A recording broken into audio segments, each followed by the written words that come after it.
Honey, I'm in the living room. Please come over here and sit down. We need to talk. God damn it. Hori wanted to finish whatever Surrey had made, have a beer, watch Chicago Fire, and go to bed. Just perfect. This day couldn't have been shittier. Coming, darling. Hori saw his wife sitting nervously on the couch. There was a half-empty bottle of California Red on the table. Surrey finished her glass, then quickly poured another full glass. Hori plopped unceremoniously into his deep armchair. What? Hori, I'm not going to beat around the bush. I've been a faithful wife to you and a good mother to your children all my conscious life. Now they're on their own, so my work is done. As you know, I was a virgin when we got married. So was I, Hori interrupted quickly. He was pretty sure he knew where this was going. Anyway, I'm going away this weekend with a friend. What's his name? Hori's patience was wearing thin. If you must know, it's Stan. You mean your boss, Stanley Carrington?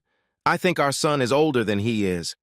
Don't be cranky, Hori. He's 30. Give me some credit. At any rate, I want to try other men. I know you love me and will let me get away with it for a while. When this is over, I'll make it up to you and our life will go on. Oh, for Christ's sake, be realistic, Surrey. If you do this, our marriage will end. Stop being so melodramatic, Hori. You're not going to divorce me over this little thing. Besides, it would cost you too much. That's true, but still, I'd discard the cheating whore wife. Surrey rolled her eyes, ignoring Hori's insult. What's more, Stanley is picking me up on Friday night. I expect you to invite him in. He's been a little nervous about it, so I thought seeing that you're okay with it would help him cope. Oh, really?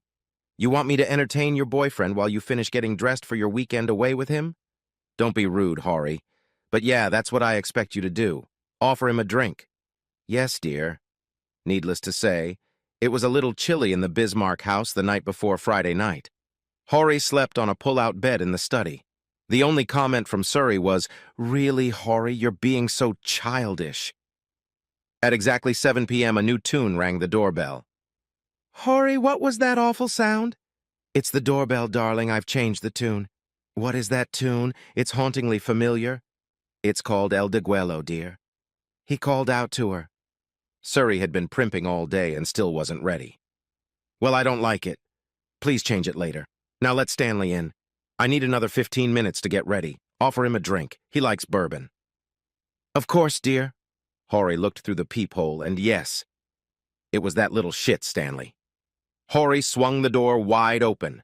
There was a smirk on Stanley's face that lasted until Hori crushed his balls with one fierce kick of his crocodile skin boot with a sharp toe.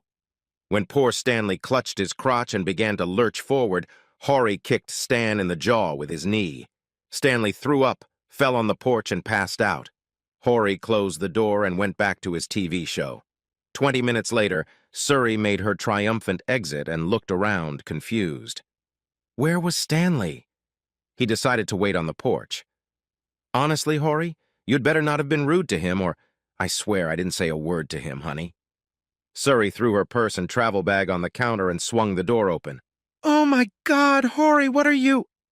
It was all she could squeeze out before Hori gently nudged her from behind with his boot to clear the doorway. He closed the door and turned the key twice. Hori, you monster, let me in! She sobbed loudly and pounded furiously on the door. Surrey, please look outside. You see, there's a man coming.